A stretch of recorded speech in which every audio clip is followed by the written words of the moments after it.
Abre tua Bíblia comigo no livro de Salmos, capítulo 1. Salmos de número 1. Eu quero falar com vocês, irmãos, hoje eu quero ministrar à igreja algo que Deus colocou no meu coração, a alegria ou a felicidade acessível. A felicidade que vem de Deus é acessível a todos. É acessível, repito, a todos. E eu quero estudar com os irmãos sobre isso, através dos Salmos de número 1, capítulo número 1, e eu assumi um compromisso com os irmãos, que eu não vou passar das 6h15, vou tentar fazer o mais rápido possível, porque aí quem quiser ter a outra programação, vai chegar para pegar pelo menos o primeiro tempo da outra programação, amém? Salmos capítulo 1, o salmista diz assim, eu vou ler na NVI, como é feliz aquele que não segue o conselho dos ímpios, não imita a conduta dos pecadores, e nem se assenta na roda dos escarnecedores ou dos zombadores. Ao contrário, sua satisfação está na lei do Senhor, e nessa lei medita de dia e de noite. É como árvore plantada à beira das águas correntes, ou junto ao ribeiro de águas, dá o fruto no tempo certo, e sua folha não murcham, e tudo quanto ele faz prosperará. Não é o caso dos ímpios, eles são como palha que o vento leva. Por isso os ímpios não resistirão no julgamento, nem os pecadores na comunidade dos justos. Verso 6, pois o Senhor aprova o caminho dos justos, mas o caminho dos ímpios leva à destruição. Quem pode dar um glória a Deus pela palavra de Deus, diga glória a Deus.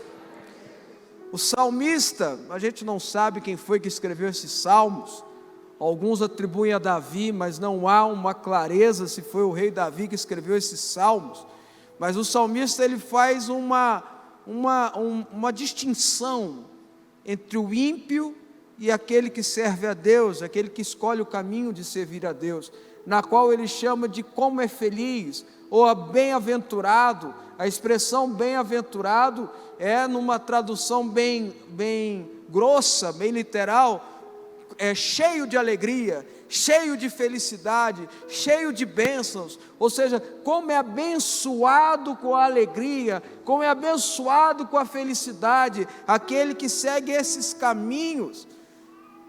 Aquele que organizou o livro de Salmos, ou aqueles que organizaram esse livro de Salmos, que são cânticos, que são músicas, que são poemas, escritas da época do rei Davi, até depois do cativeiro babilônico, ou seja, pertinho do Novo Testamento, já tinha salmos sendo escritos, que registraram nesses 150 livros, colocados no cânon bíblico. Ele achou que o Salmos 1, ou eles acharam que o Salmos 1, deveria ser a introdução. O primeiro Salmos, o primeiro cântico a ser registrado para o povo judeu, para chegar até nós hoje, porque é um Salmos muito interessante, simples, mas profundo, porque em Deus a gente encontra essas coisas, aquilo que é complexo se torna simples, e aquilo que é simples se torna complexo. Vocês estão entendendo ou não? O Salmos 1 é uma introdução disso. O Evangelho que é simples, que segundo a palavra do apóstolo, é uma simplicidade, se torna poderoso, se torna complexo em nossas vidas, pelo poder que Deus age através dele. E o Salmos capítulo 1 revela algo nesse sentido. Como é feliz, como é alegre, como vive numa perfeita felicidade, numa perpétua alegria, aquele que não segue no conselho dos ímpios, aquele que não imita a conduta dos pecadores, aquele que não se assenta na roda dos escarnecedores. Eu pego esse Salmos 1, verso 1, eu vejo que é uma sequência, uma escadinha, é algo que puxa outra coisa, porque veja, não segue o conselho dos ímpios, é aquele que escuta quem vive na impiedade. O ímpio é aquele que vive na impiedade. Quando você vai entender o que quer dizer impiedade, ou que vive na impiedade, é aquele que vive longe da piedade, é aquele que vive longe do relacionamento com Deus, é aquele que está longe do amor de Deus, é aquele que não vive o que o amor de Deus expressa. E aqui está dizendo, como é feliz aquele que não segue o conselho de quem está longe de Deus, daquele que está longe do amor de Deus. Aí depois ele vai, que não imita a conduta de quem peca. Pecadores todos nós somos. Aqui não está dizendo o pecador caído apenas, destituído da glória de Deus, que somos todos, porque nós somos destituídos da glória de Deus, mas através da graça do Senhor, nós temos a remissão da consequência do poder do pecado sobre nossas vidas. Quem está me entendendo? Deixa eu ver aqui. Então a graça nos tira dessa lista. Aqui está dizendo, é aquele que é escravo do pecado, aquele que fica debaixo do pecado, que é escravo da ação pecaminosa, que está preso naquilo lá, e ele está falando, aquele que não imita a conduta desse tipo de pessoa, que não imita a conduta de quem é escravo do pecado. Veja, saiu do conselho, saiu de quem ouve para quem imita. Está entendendo que é uma sequência?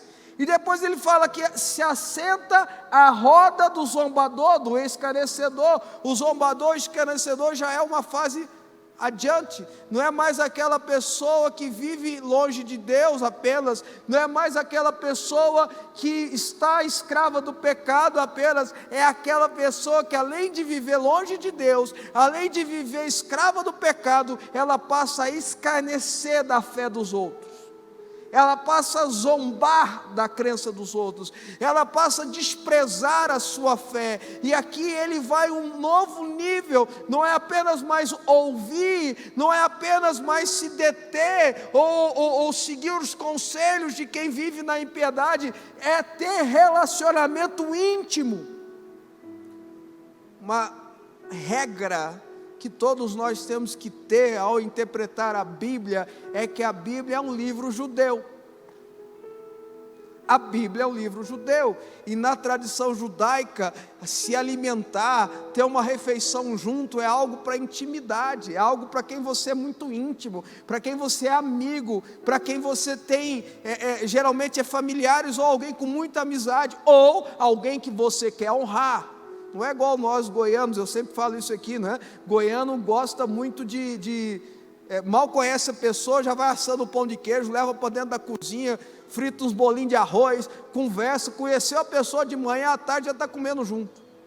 É nós somos especiais, né, irmãos? Vamos falar a verdade, assar um biscoito de queijo é com nós mesmos, é ou não é?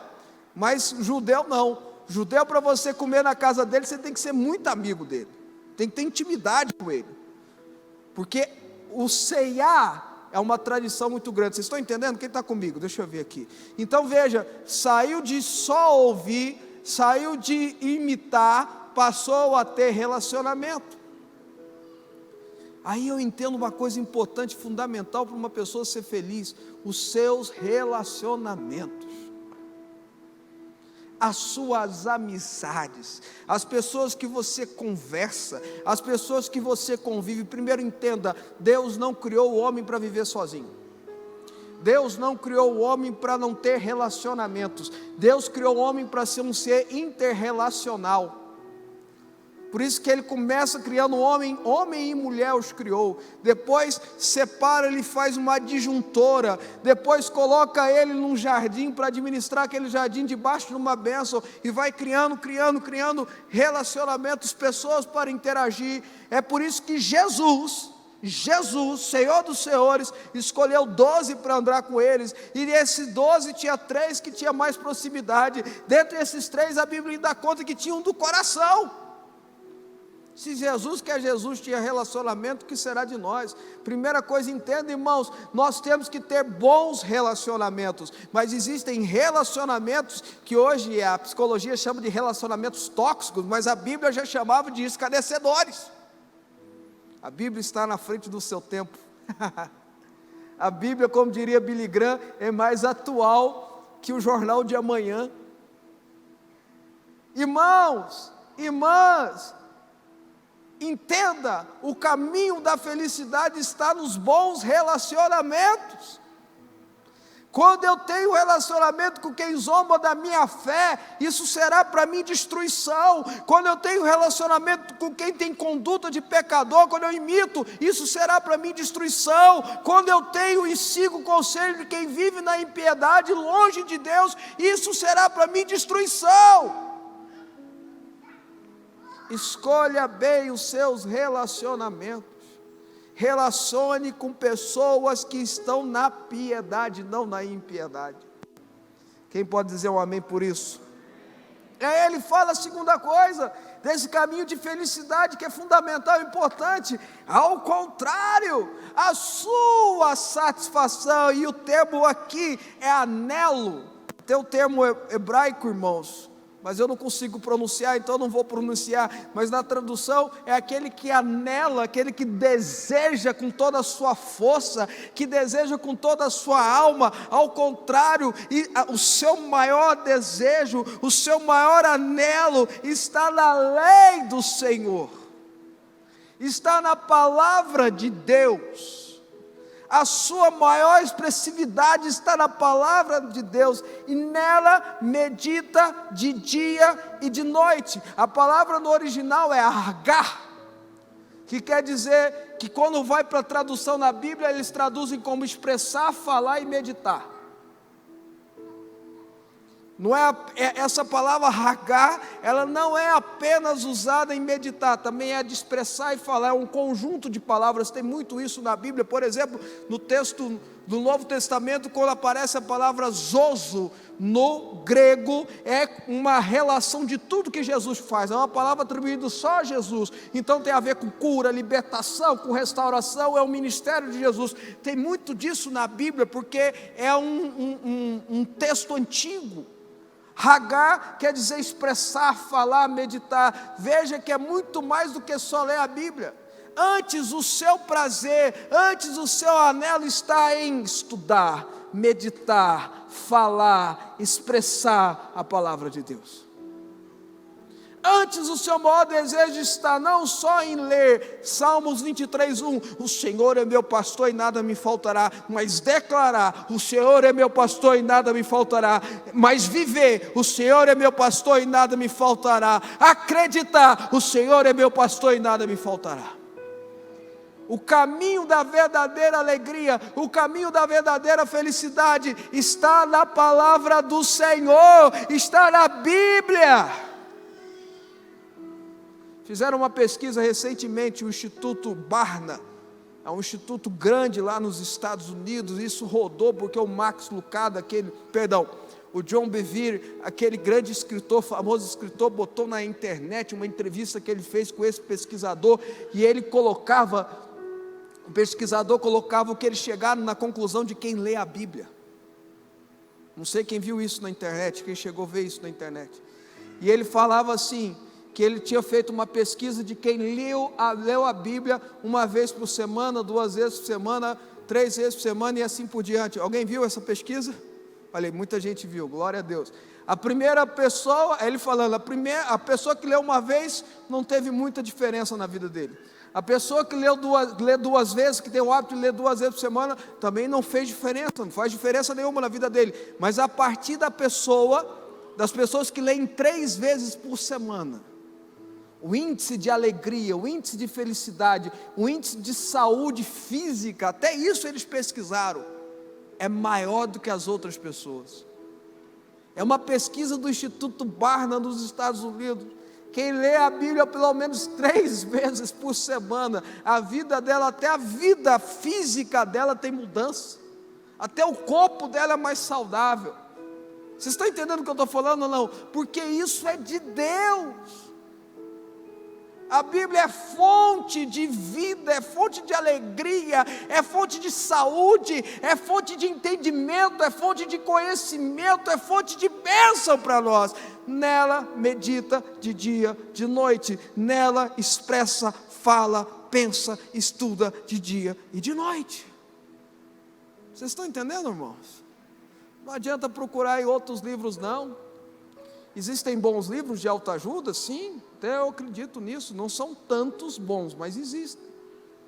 Existem bons livros de coach? Lógico que existe. Não são tantos, mas existem. Existem livros de psicologia, aí sim, porque aí tem uma ciência muito melhor do que esses livros que qualquer um pode ter escrito aí. Bons também, mas nenhum tem o poder sobrenatural que há na Bíblia. Existem livros de autoajuda, existe o livro da ajuda do alto. A Bíblia é o livro da ajuda do alto. Nela medita de dia, de noite. Se você quer ser uma pessoa com um coração feliz, repleto, alegre, bem-aventurado, medite na palavra de Deus, anele pela palavra de Deus, aprenda a palavra de Deus de dia e de noite. Se alguém precisa de libertação, leve a Bíblia para ele. Se alguém precisa de restauração no casamento, leve a Bíblia para ele. Se alguém precisa ter a vida transformada emocionalmente, ministre a palavra de Deus sobre ele. Medita de dia e de noite. Isso tem a ver, eu já falei aqui, vou repetir, isso tem a ver sim com temporal, com tempo, não temporal de tempo, uma questão temporal. Estudar de noite, estudar de madrugada, estudar de manhã, lógico que tem a ver, mas tem a ver também com uma simbologia bíblica. A noite na Bíblia significa dias ou tempos difíceis. O dia na Bíblia significa tempos alegres de realização. Por isso que o salmista fala: o choro dura uma noite, mas a alegria vem pela manhã. Quando eu estou passando por problemas difíceis, o que eu tenho que fazer é meditar na palavra de Deus. Quando eu estou passando por lutas e dificuldades, o que eu tenho que fazer? Meditar na palavra de Deus. Quando eu estou chorando em casa ou em algum lugar, quando eu sofri alguma ofensa, quando eu estou levando cacetada na vida, o que eu tenho que fazer? Estudar a palavra de Deus. Mas quando eu estou feliz, quando eu estou realizado, quando tudo de bom está acontecendo, quando eu estou próspero, quando eu estou com um sorriso dando nó aqui na nuca, o que eu tenho que fazer? Meditar na palavra de Deus. E serás como árvore plantada junto a ribeiros de água. Não é qualquer árvore, é junto à fonte, junto à água potável, junto à água saudável. E ele continua dizendo que dá o seu fruto no tempo certo, na estação, e nas traduções mais tradicionais diz, na estação apropriada, cuja folha não murcha. Eu faço sempre a comparação desse texto, uma coisa que eu vivi muito tempo. Eu fiquei 4 anos atravessando, pegando a BR-153, depois vira BR-060, de Goiânia a Anápolis, 153 de Anápolis a Brasília, BR-060, toda semana. E aí a gente ficava acompanhando as estações, quando tem a época de chuva, janeiro, comecinho do ano, ao final do ano, é verdinho, já viu, gente? Fica aquele mato bonito, verde, a estrada fica bonita. De vez em quando tem os flamboyants rosados, roxos, os ipês amarelos e tal, aquela coisa bonita. Mas quando dá o mês de junho, igual a gente está, julho, agosto, aquela seca, aí o verde fica amarelo, amarelo, aquela palha. E aí eu lembro desse texto, eu lembro dessa visão que eu tinha na estrada sempre. Porque de vez em quando, naquele cerrado amarelão, tinha uma árvore verde. Tinha uma planta verde. Aí eu lembrava desse texto. Mesmo em tempos difíceis, mesmo em tempo onde está todo mundo seco, mesmo em tempo onde só tem palha, aquele que é como a árvore plantada junto a ribeiro de águas, aquele que medita na palavra de Deus, aquele que não anda no conselho do ímpio, não imita a conduta do pecador, não se assenta na roda de quem zomba, esse está dando folha verde. A sua folha não murcha, está tudo seco em volta, mas a sua folha não murcha, está todo mundo desesperado, mas o coração dele está confiando em Deus, está todo mundo passando apertado, ele também está, mas ele sabe que no final a vitória é dada por Deus e não por qualquer outra circunstância. A folha dele continua verde, está todo mundo sofrendo, ele também passa por adversidade, mas você olha para o coração dele, tem algo diferente, tem a esperança, ele sabe o que é a fé, ele tem a certeza daquilo que se espera, ele tem a convicção dos fatos que não se vê, ele sabe que o Redentor dele vive e em breve se manifestará na terra. O coração dele não se dobra às circunstâncias, porque o coração dele está confiando em Deus, está fiel em Deus, então a folha dele não murcha. E aí tem a promessa: tudo o que ele faz prospera. Se não prosperou ainda, porque o caminho ainda não está encerrado. Se há uma promessa de prosperidade para você, que medita na palavra de Deus, que não manda nesses conselhos, escuta o que eu estou te falando em nome de Jesus. É porque ainda não acabou. Tem mais coisas. Espera no Senhor, confia nele, no mais tudo ele fará. Agrada-te do Senhor e ele satisfará os desejos do teu coração. E eu termino, faltando um minuto. O ímpio não.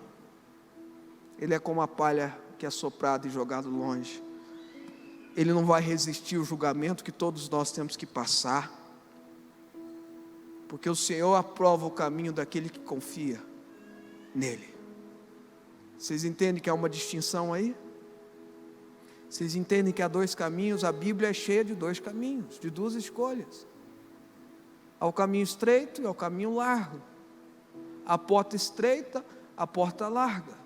Quem fala para você que nós não temos escolha é porque nunca estudou a Bíblia, nunca ouviu as palavras de Jesus, fica na tradição teológica, mas esquece do que Jesus disse.